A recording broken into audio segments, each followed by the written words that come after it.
-4 and counting. Welcome to AirOccupy, the radio show that speaks truth to power and will occupy your mind for the next hour. I am Liz, and Jerry is here with me. Good morning. Good morning. And Shannon has the day off, so unfortunately we won't be hearing her lovely voice. So today is September 11th, and I have to say I turned on the TV this morning, and I don't know if I was ready to relive all those images and testimonials. But today we're here to talk about something that happened 10 years and 6 days after September 11th, another significant anniversary, September 17th, the birth of Occupy. So Occupy at 1 year, what has it done? What is it going to how is it going to celebrate? And where does it go from here? We want to hear from you. What has Occupy meant to you in the last year? So tweet us at AirOccupy or post on our Facebook page, and we'll read those online. Occupy's done a ton of stuff in the last year, more than we could ever cover in this 1 hour. And it's impacted so many lives, mine included. And I tweeted today that Occupy has meant activism to me. I'm no longer sitting on my butt at home waiting for something to happen. The phrase that really meant a lot to me was, "You are the change you've been waiting for," and I think that's completely true, and that message really, really resonated with me. So, I agree. Oftentimes now hear a question posed by people about what Occupy has accomplished, and I think in its initial incarnation with the physical occupations all over the country, that very clearly in the first months of Occupy, the national political conversation was changed dramatically. If you might recall, we had the whole debt and austerity fetishism where we were going to pay for the sins of the government on the backs of the middle class. I think basically what Occupy changed was a shift to consideration of the income inequality, which has grown so the gap has grown so wide over the last years due to the control of the political system by corporate elites. And I think it also injected a political access point into the discussion. It gave people a place to go that weren't in the mainstream, so to speak, with respect to political considerations. It gave people an opportunity to challenge things like money as speech and unlimited money influencing our elections and the wars. There were a lot of things that led to the culmination of this, a lot of different groups coming together under the Occupy umbrella, if you will. Right. And I think a lot of people looked around and they saw greed on Wall Street, greed in Washington, and decided to get out there and say something about it. I know that Occupy was one of the first Occupy Daytona Beach action that I went to on October 15th was the first protest that I'd been to in the United States in a really long time, probably since the Iraq War protests. And so I think that really shook me back into looking around, opening my eyes. I knew things were happening, but I kind of thought that I was alone in thinking that this is horrible, what's going on around me, the bailouts and the financial crash and the fact that the middle class was suffering. Not only the middle class, but anyone who wasn't in the 1% was 1 or 2% was really suffering. And so when I looked around and saw there were so many other people who felt the same way as I did, kind of hanging their head outside the window and saying, "I'm mad as hell and I'm not going to take it anymore," it was really inspiring to me. I guess for me, it was the culmination of what clearly has been sort of the governing powers in the country, and recognition that both corporate elites and the 1% had essentially hijacked the democratic process to make rules that favored their businesses and their financial outcomes, and the rest of us be damned. I guess that was brought into stark relief for me by the Citizens United case, where the Supreme Court, corporatist Roberts Court, got in line with all that and decided that money, in fact, was speech, and thus and corporations were people, and thus corporations could spend unlimited money on our elections, subverting really and diluting my vote, essentially. And those are the things that kind of brought me out to the park the first day back in October. Yeah. Well, here in Daytona Beach, I think we had about 400 people at our first march in October. And I know September 17th, OWS, Occupy Wall Street, we're going to talk with someone from Occupy Wall Street's media team in just a little bit about the genesis of where Occupy Wall Street, what's been going on in the past year. But just wanted to highlight a few things that Occupy as a movement has done over the past year. One of the biggest things, and I think Jer mentioned it, was changing the dialogue. Rather than talking about austerity, we're now talking about income inequality, and fairness is a big one. We're talking about laws that are made by and for the rich people, or the 1% versus 99%. The control of our regulatory process by lobbyists, the control of our lawmaking process by organizations like ALEC, that submit laws that are contrary to the public interest, and they get passed in every state legislature. And we're also talking about bank fraud and about the criminality that occurred during the financial crash. We still haven't seen any prosecutions over what happened, but at least people are aware of it. At least people are looking around and saying, wow. For me, really that breaks back on the issue of impunity and decisions that have been made in the past 4 or 5 years where we granted impunity to people who violated international law and created a torture structure, and people who created a secret prison system, people in our government, the existence of Guantanamo, the lack of due process for people. And that seemed to all get extended into corporate criminality. The banksters, the fraudsters, the people that committed outright criminal acts on Wall Street that led to our our entire financial system being brought to its knees. As well as the foreclosure crisis. There was a lot of fraud that went on in the foreclosure crisis, and people lost their homes. They lost everything. And I don't think that anyone on Wall Street was held accountable. They still have not been held accountable. And I think that's why. In fact, this week, you might remember the State of the Union address by Obama when they pledged to create this division in the Department of Justice, headed by Attorney General of New York, Schneiderman, that was going to be staffed and was going to go after the people that had committed criminal fraud and to bring prosecutions against people. Apparently now the word out on that much ballyhooed division in the Department of Justice is they didn't even give the people offices. They didn't staff the investigation, and the investigation is now going nowhere. They've passed on, in the past week, the DOJ, prosecuting both people who engaged in financial fraud as well as looking back on people that worked for the CIA who did interrogations that involved torture. So this whole culture of impunity is alive and well.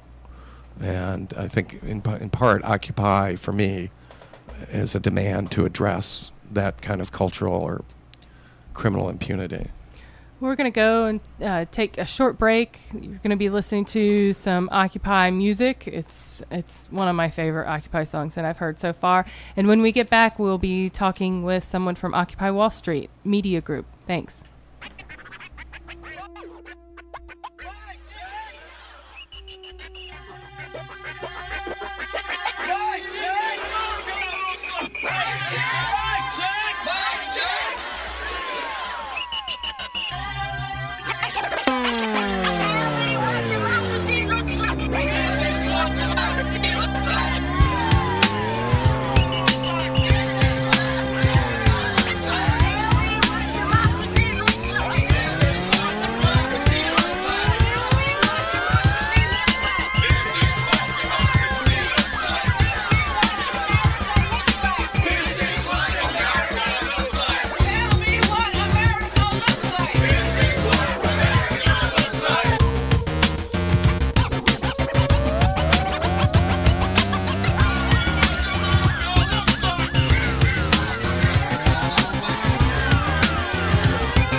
And we're back. This is AirOccupy, and I'm Liz, and I'm here with Jerry. What you just heard was Tenderflex with his song, This Is What America Looks Like. And now we're going to talk with Linnea from Occupy Wall Street Media Group. And AirOccupy, you're on the air. Hi, great. This is Linnea. Hi, Linnea. Hey, Linnea. Thanks for calling in. Thank you. So you're from Occupy Wall Street Media Group. Is that right? Yeah. Great. Yes, here in New York City. Great. And we were wondering what kind of activities were planned for the first anniversary of Occupy. Well, we have a full weekend of events starting Saturday morning and going all the way through Monday and actually beyond. So on Saturday, we are having an Occupy Town Square, and there's going to be several assemblies. And then on Sunday, we're going to have another Town Square and also a march with the Occupy Guitar Me around the area of the Spectra Pipeline, which would bring fracked gas to New York. Mm-hmm. Sweet. And then on Monday morning, we have several really big actions planned. One is called the People's Wall, where people will sit down in a nonviolent civil disobedience at Wall Street. And then after they do that, we'll move into a second action, which is a mobile action called 99 Revolutions, where people go to different intersections and also corporate lobbies and theatrically and visually, however they want, show people what a world without Wall Street might look like. So, for instance, someone might go with a bunch of balloons to an intersection and release them, in sort of a hopeful way. And then at 10 a.m. that morning, there's going to be a gathering at Bowling Green with an action called Storm Wall Street that calls out Wall Street's relationship to our environment and how they are underwriting and bankrolling the climate crisis. And then we're all going to gather at 11 a.m. for an Action Spokes Council and decide what we want to do together for the afternoon. And that way people who have just showed up that day actually get to participate in shaping what that day looks like. And then in the evening, we're going to have a very large popular assembly. And all of these events are on our website, which is s17nyc.org. S17 stands for September 17th. And then we also, as I said, we have actions continuing after September 17th. So there's going to be a free university happening all that week in Madison Square Park. And then, beyond that, we're still working out the schedule, but we'll be posting the details on the s17nyc.org website. That sounds great. Sounds beautiful. I guess I've heard, or people have asked me personally, what's up with Occupy? Why don't we see the occupation continuing? And it seems to me that Occupy's alive and well. Sounds like it's pretty vital in New York. Absolutely. It's definitely alive and well. And sometimes that's hard to see when you're not occupying a park. But one of the important things I tell people is, in terms of what Occupy Wall Street was doing even back in the fall, I'd say only, 40% of it actually happened in the park. There's all this other organizing that goes on around that. And so even when people weren't occupying the park, we still had so much other organizing going on, and we've been coming together and doing actions all year round. So would you view the physical occupation of spaces as a tactic of the Occupy movement, or how would you describe it? I think that it was a tactic. It's a tactic that some places are still using. Some places still have occupations. It's not so much a tactic that Occupy Wall Street here in New York is using anymore. That said, there have been people doing a sleepful protest and have been sleeping outside in front of the Trinity Wall Street Corporation, which is near Wall Street, for months now. And they have been sleeping there every day. So it is a tactic, and some people are still using it. It is not the only tactic that Occupy Wall Street uses. Yeah, we were in Charlotte last week, and there was a fine contingent of occupiers in the park. I don't know, what would you say, 50 or 60 tents, Liz? Yeah, it was beautiful. With people from all over the country, all over different occupies. So being from, we're in Daytona Beach, Florida, and for me, I look to New York City as kind of the genesis of everything, but kind of as the central area of what happens in Occupy. Even though I know Occupy is a lot of different groups all over the United States, it still seems like New York City is the place. Sort of a bellwether for the rest of the country, yeah.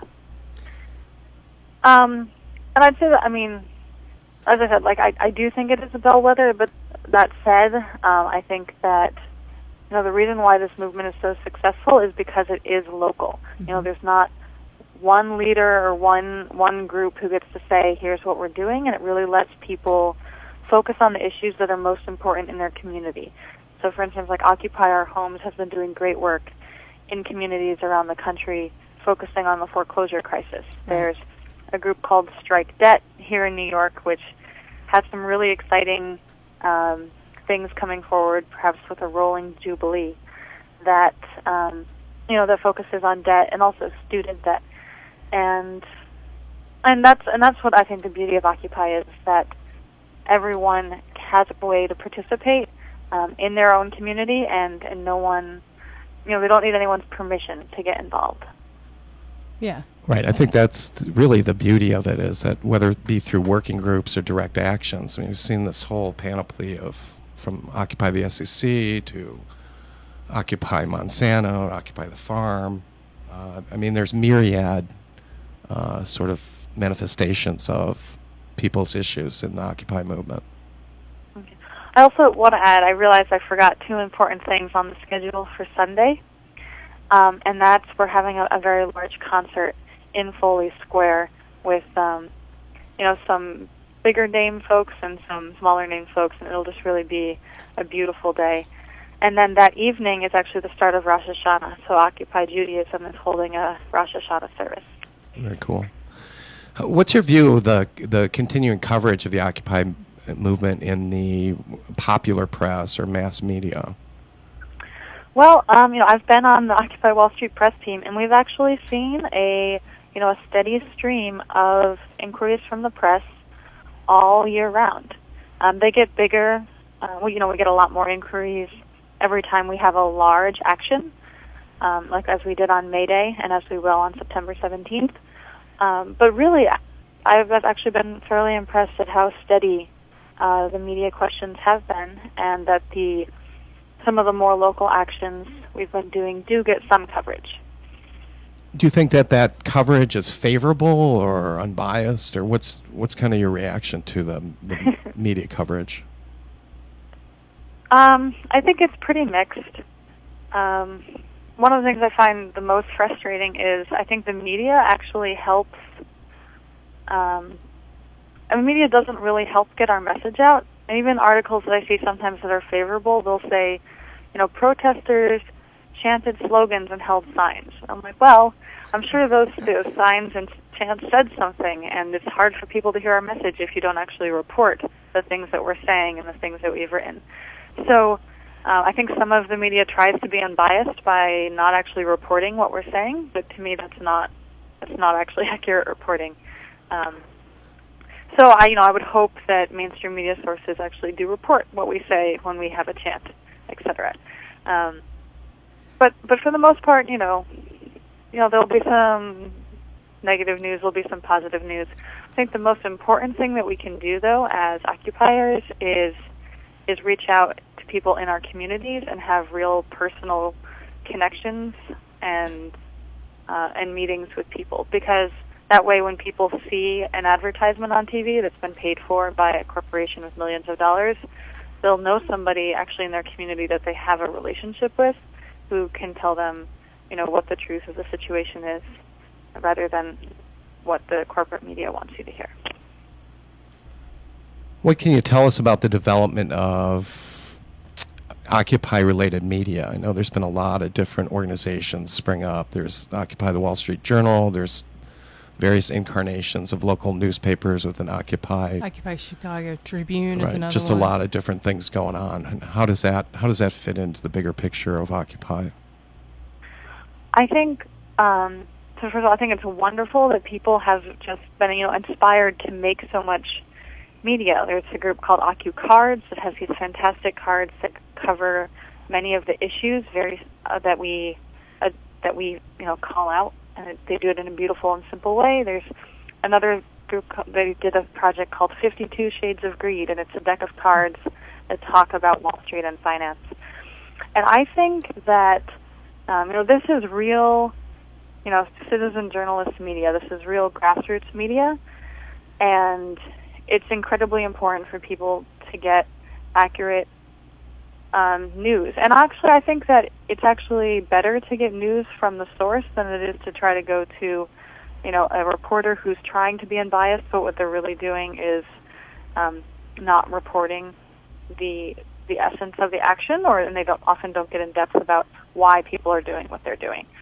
So I think it's incredibly important that that people go to these independent media sources, and we have them now, and that's fantastic. There's Occupy.com, there's OccupyWallStreet.net, and OccupyWallST.org, and then if people want news and updates about the Occupy Wall Street movement, it is definitely best to go straight to the source. Yeah, and luckily, and we I'm have sorry, those things in place now. So, also I want to say we here in New York, people have really done a fantastic job of working with their local public access TV channels, and we now have 2 regular weekly broadcasts with Occupy TV News in Brooklyn and in Manhattan. And that's, and people, that's a place where people can tune in and hear it from people who are actually occupying what's going on and what these issues are and how they're affecting our lives. Yeah, we were inspired to do this radio show. It's exactly, and it's been a lot of fun. Our show, we concentrate more on general issues, and we like to get experts in and activists in and talk about the message of Occupy and what we're doing and why we're doing it. So it's been a fantastic time doing this. So how do you respond to the criticisms that are made of Occupy, that it's leaderless and that there doesn't appear to be an agenda that's decipherable? Right. So first, to just your first question about leaderlessness, there actually are organizations out there that are leaderless. For instance, like, who's the president of the Internet? Right? There isn't a president of the Internet. There's no one who leads the Internet. It's people and organizations posting and creating their own content, creating their own campaigns. And yes, we have groups to help, help that run smoothly, but no one leads it. And the same thing with Occupy Wall Street. We have these groups that are contributing content, making things happen. We have agreements about how we help organize each other, based on respect, based on direct democracy, making sure all voices are heard. But no one needs to lead it. And honestly, I think it's been incredibly successful. And part of the reason why people feel like they can step up and have permission to hop in any way that they want is because we don't have someone giving everybody else permission. The other great thing about leaderless organizations is they're much harder to stop. In organizations with a leader, you just take out the leader and then the whole organization sort of fizzles. With grassroots, I'd actually like to say like leaderful. Like, we have many leaders and many people stepping up, and everyone is empowered to do that. When you have that, it's very, very difficult to stop this movement because there's no one person to target. Now, about the issue of like goals and demands, I think it's very, very clear what Occupy Wall Street is about. And I was just talking to one of my friends, and they're like, yeah, when people ask me, like, what are you for? It's like, well, what part of Wall Street don't you understand? We saw that they've literally committed fraud and crashed the economy. They even admit this. Even the people on Wall Street admit that what they did during the 2008 crash was wrong, that it hurt the economy, and and that, yeah, they really aren't there for the 99%, and the 99% are not seeing their wealth increase, and things are getting harder for them. And actually, one of our taglines for the September 17th anniversary is "All roads lead to Wall Street." Mm-hmm. So no matter where you look, whether it's healthcare or education or the environment and the climate crisis, all of these issues, when you look at the root of why there is such a deep problem there, it is because of Wall Street's influence and them putting profit over what is right and what people need. And the same thing with elections. If they're buying our elections through huge campaign contributions, then our electoral process doesn't really represent the people. And I think that we've seen that, with our candidates, that, once they're, either even when they're running or once they're in office, that they really have done things that Wall Street, and especially the Wall Street banks, have wanted them to do instead of doing what was right for the people. Absolutely. I wonder if you might address the vitality of the GA process and how that may be moved out of a park setting onto the internet, or how that continues.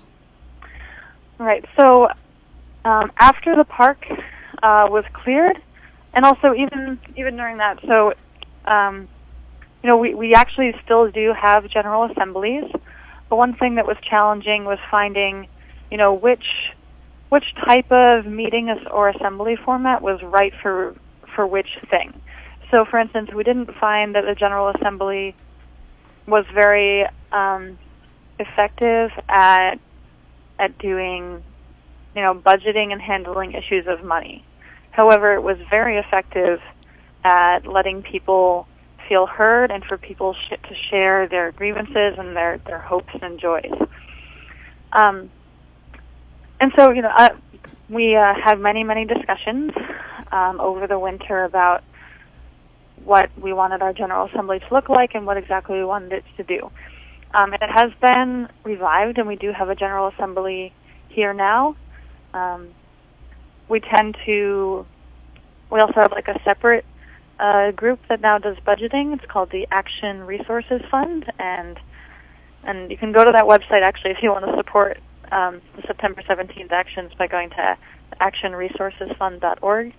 But now that money goes directly towards actions and needs related to those actions, and then subgroups and subclusters submit budget requests to that, and they allocate it based on a consensus about what our priorities are and what money is available. That said, I think the General Assemblies are incredibly important for everyone, again, feeling like they have permission to engage. And, it's a model that's worked in the past and that we are still using now.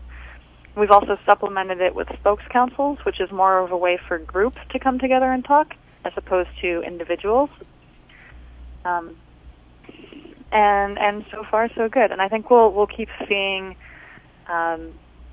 these different ways of participating in direct democracy become more popular, and we'll also learn more about which model is best to use when, as we go forward and experience these different formats. Yeah, we had conversations with people from widely disparate places, California, North Carolina, different cities where the GA process is still alive but not being used as frequently. And it wasn't clear to me what the vitality of the GA process was, but I fully agree with you that it's probably going to be circumstance defined. Well, and that's one of the things that Occupy really brought to the forefront was horizontal organization and horizontal meetings. It's such an interesting and different process from what most of us are accustomed to. I think the learning curve was a little steep for some of us, but I think I guess what drew me to it is it feels really empowering to come into a space and feel like you have an equal voice. Which is something I don't feel in other hierarchical organizations or even in our electoral process. Yeah, not even close. So it's so refreshing to be able to come into a public space and listen, to the fellow people around us and and to find out that we have a lot of commonalities and that we share grievances and that we want to work together to build something better. So, how much does Occupy Wall Street collaborate with other groups outside? I'm thinking like Code Pink or the unions. I noticed on the September 17th webpage, you have a ton of sponsors.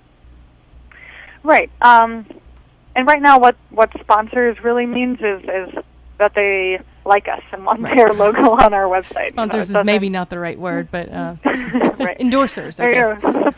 Supporters. Yeah, so we have done a lot of work over the past year reaching out to community groups that already exist, and they have really been there for us and support the Occupy Wall Street cause. I think one of the beautiful things is that because we don't focus on candidates and leaders, we can actually all come together to do actions because we agree on actions even if we don't agree on political strategy. And so, for September 17th, I think we do have all those endorsers because, people see how Wall Street has influenced our society. They see that Wall Street is at the root of our problems, and they are willing to come together to take action to address that.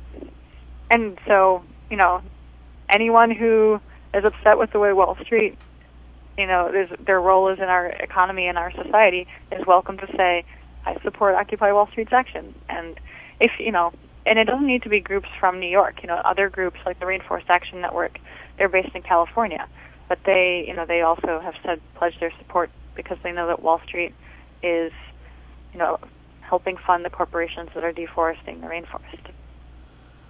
What is your view, or what would be the Occupy Wall Street view of voting and participating in the political electoral process? I know there's been a lot of debate back and forth about that as to whether or not people should vote and participate, or. I think it's one thing where we agree to disagree and let people do what they want. We're not going to tell anybody who to vote for. Some people are opposed to voting. Some people, would never ever think of not voting. So I think that people can do what they want. But one thing that's super important to know is that we have more power in politics than just our vote. For instance, like the women's suffrage movement, they couldn't vote to get the right to vote. They had to take action and demonstrate, and they did civil disobedience, and they marched, and they actually got a constitutional amendment. And so, what I personally like to tell people is voting is one way that you have a little bit of political power, but you are also much more powerful when you are in the streets and setting the agenda for what the politicians talk about. Because no matter who's in office, they are going to need to talk about the people that are out there demonstrating in the streets.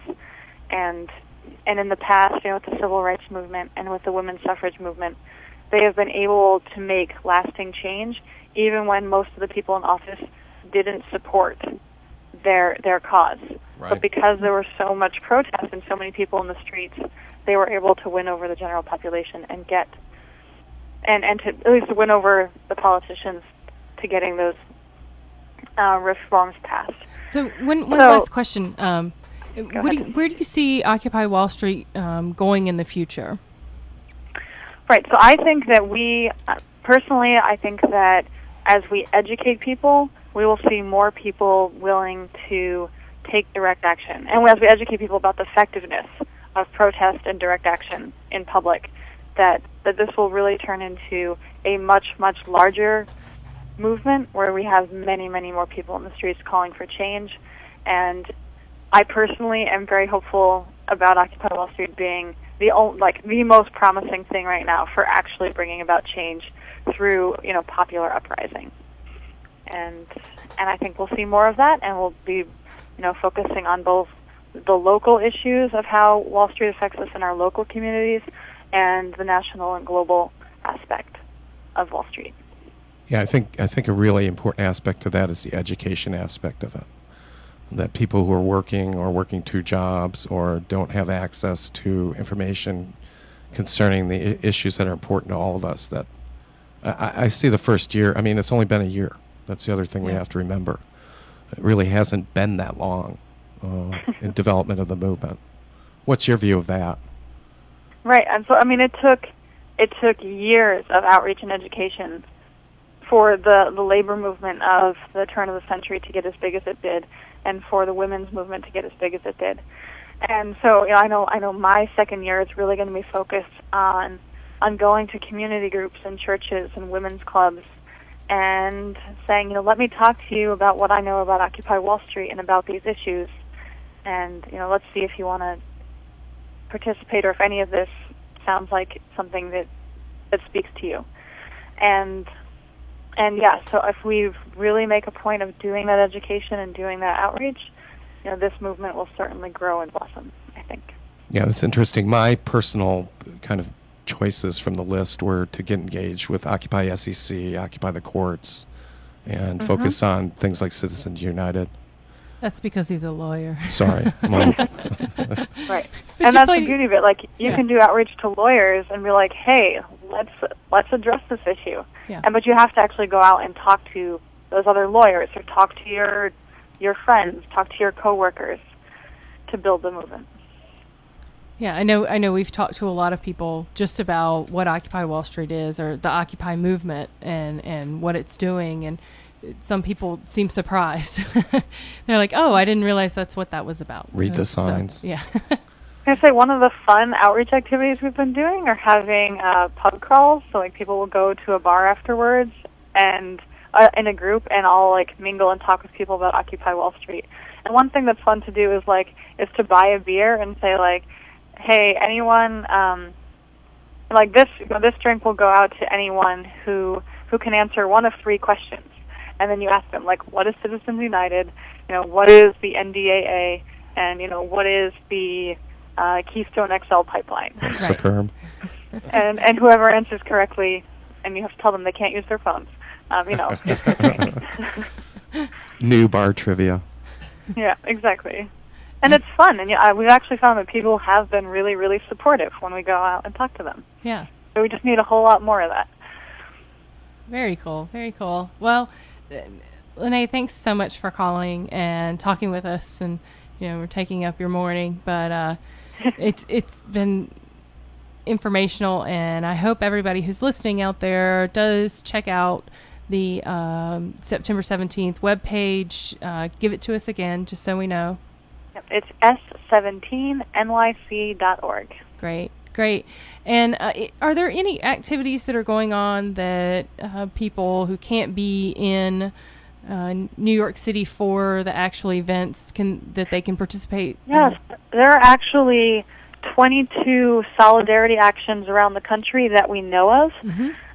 And the place to go, those are also on the S17 website, but the real place to plug in and find out what's happening nationally, and if you wanted to start something in your area, the place is called AirOccupy. Right. And if you just Google for AirOccupy, they have a series of phone calls and resources for doing something wherever you are. Great. It's been great talking to you. Thanks for your time today. Thanks. Yeah, thank you so much. Bye. Take care. So she mentioned at the very end AirOccupy, and I know I've participated in several of their calls. They had a call last night, which I listened in on or participated in, about convergence in the movement, whether the movement should converge on certain philosophies, certain themes, or whether we should stay not necessarily horizontal, but whether we should have our own, each group should have its own focus, that people do what they want to do. And it was really funny because I don't know if it's possible to converge on anything after listening to the phone call, just because everyone has different views, different definitions was another problem, or another issue. Well, that maybe goes to a bigger question about what the shape of Occupy is going to be in the future. Is it going to be an umbrella for all manner of, dare I say, progressive groups and issues, whether it be police militarization, healthcare, mortgage fraud, financial regulation, and that there'll be groups working within that, or there'll be labor unions or other Code Pink, what have you, these other national organizations that can join together with Occupy, and whether or not there's people have an interest in doing that. So we're going to take a little break, play a song by the Flowbots. It's called Run, Run, Run, Run. I think there's 4 of them. And we'll see you shortly. Talk to you shortly.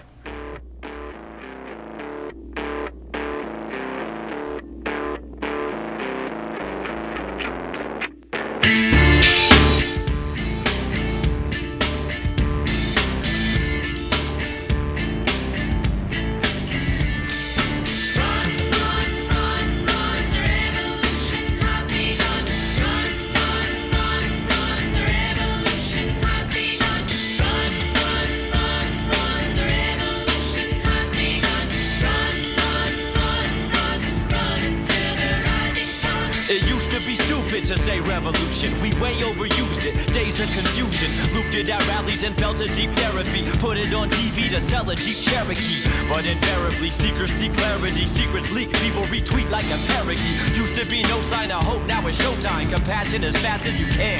Go time. What are we running from? What are we running for? Hungry gun punishments or better metaphors? Burma to juice on the movement is medicine. Turn our potential into kinetic force. Courage, we set a course of freedom doesn't ring a roars. Follow the drinking gourds, gotta buy it in the north. Not running to and from, we know what we're running for. We're not running to and from, we know what we're running for. Run, run, run, run, the revolution has begun.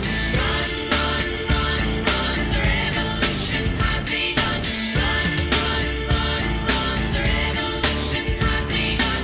Run, run, run, run, run until the rising sun. If the sun will rise even one more time, so will I, so will I. If the sun will rise even one more time, so will I, so will I. If the sun will rise even one more time, so will I, so will I. If the sun will rise even one more time, so will I, so will I. We run to the horizon line, not confusing finish lines. Call your witness ministers, this can I get a witness now? Fit these rhymes with picket signs and Philistines and skittish minds. For confined refugee slave in the pantomime. The packet plans is out of sight, out of mind, it's business time. If we don't dig it, let's undermine it. We run from the dark and unbearable lightness into defiance where our sun shines with brightness. The revolution has begun. The clever youth that had to run, cause they were shooting at them guns from every roof. The flags were hung and shards of glass were flung. The women came and added on to what they said no one could ever do or had been done. And they inspired us from Babylon to Avalon. We saw that they were headed somewhere fast and tried to tag along like a vagabond. So we battled on all over the map. It's not a sprint, it's a decathlon. Everybody run, run, run, run. The revolution has begun. Run, run, run, run. The revolution has begun. Run, run, run, run. The revolution has begun. Run, run, run, run, run until the rising sun. If the sun will rise even one more time, so will I, so will I. If the sun will rise even one more time, so will I, so will I. If the sun will rise even one more time, so will I, so will I. If the sun will rise even one more time, so will I, so will I. If the sun will rise even one more time, so will I, so will I. If the sun will rise even one more time, so will I, so will I. If the sun will rise even one more time, so will I, so will I. If the sun will rise even one more time, so will I, so will I. This is AirOccupy, and we're back. That was the Flowbots with their song Run, Run, Run, Run. And the revolution has begun. Well, we hope it has. I know one thing that we talked a lot about, Jerry and I, in preparing for the show, was all the things that Occupy has actually done around the country, not just OWS, but Occupy. And one of the things that I thought was really interesting was Move Your Money. It was a campaign. Move Your Money Day, or Bank Transfer Day, was November 5th last year. And it was a campaign to move your money, close your account with a large, too big to fail bank, and then move it into a smaller community bank or credit union, so that rather than you giving profit to Wall Street, you'd benefit your own community and find a bank that actually knows you. The Credit Union National Association estimated that during the year, more than 650,000 consumers had joined credit unions by November 3rd. That's through November 3rd for November 11th. I mean, that is just a huge change. People recognize that this was something that they could do, and I know that this action was supported all across the United States with Occupies, including we had an action here in Daytona Beach. Another thing that Occupies have done is to bring creativity. You've heard a few of the songs that were made by Occupy artists on our show. We like to highlight each week some of the songs that are Occupy related, or even just related to the topics that we're talking about. The Flowbots album, it's a new album, and it has some great songs that are revolutionary related as well as Occupy related. Yeah, it's amazing how the energy and creativity of literally tens of thousands of people is still engaged, looking to continue to be engaged in all things Occupy. Yeah, it's really impressive that they've been able to sustain that. As I was saying earlier, this movement is not even a year old yet. This movement is still in its development stages, and as I often say, the demise of Occupy has been greatly exaggerated. Well, on Occupy Together, there are 2,762 different occupations that are listed, or Occupy groups that are listed from around the world. There are 22,000 occupiers that they actually have listed, but I know that number's low because I personally am not on that list, and I don't think Jerry is either. We're not too big on signing our name publicly to a lot of different things, but that's another issue.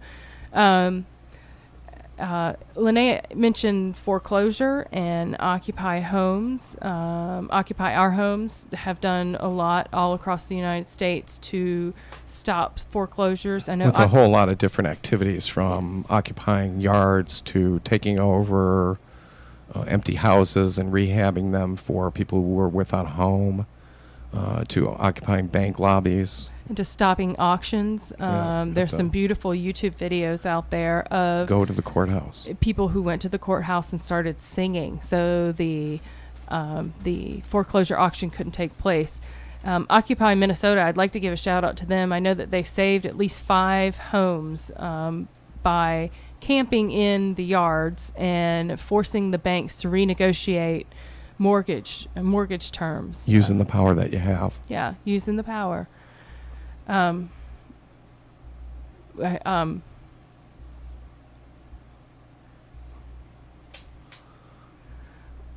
We've been talking a lot about student debt is another one of the issues that Occupy Wall Street has brought to the forefront. The strike debt project. We actually talked with someone on one of our shows early on in AirOccupy's shows about the strike debt, and I encourage anyone who has debt, especially student debt, to check that out. I think that's a huge issue for people beginning their careers. We did an entire show from people from the Education Trust. It's beyond the issue of student debt. It's just accessibility to higher education for people that can't afford it. And I was talking a little bit about coming to consensus on issues. One of the issues that Occupy as a group has not come to consensus completely on is on the issue of violence and tactics, and what does violence mean? Occupy is a nonviolent movement, but it depends on how you define violence. And to that, I'd like to, if anybody wants to watch at 6:30 Eastern time tomorrow in New York City, there's going to be a debate between Chris Hedges and B. Traven with Crime, I'm going to pronounce this wrong, but Crimeth Inc., Ex-Workers Collective, about violence, illegal actions, and tactics in Occupy and other movements. It's going to be moderated by a Central University of New York professor, and it can be watched via live stream. So if you are interested in finding out about that, I'd encourage you to Google it. Chris Hedges is a journalist and war correspondent who wrote a controversial article called "The Cancer in Occupy" regarding the Black Bloc tactics and anarchist participation, whereas Beach Raven will support the case for a diversity of tactics in the Occupy movement and in all anti-capitalist struggles. So very interesting stuff coming up. Next week, here in Daytona Beach and across the United States, Occupy Monsanto has put out a call to action. So we will be doing a show partly on what OWS actions happened over the weekend and news from those, as well as talking about Monsanto, Occupy Monsanto, about genetically modified foods, and the tactics that Monsanto uses to control seed supply and affect our food supply. Roundup, and all that other great stuff. Here in Daytona, there is an all-day action, an all-day protest at the corner of International Speedway Boulevard and Williamson Avenue on Tuesday, and we'll be talking about that and talking to some of the organizers.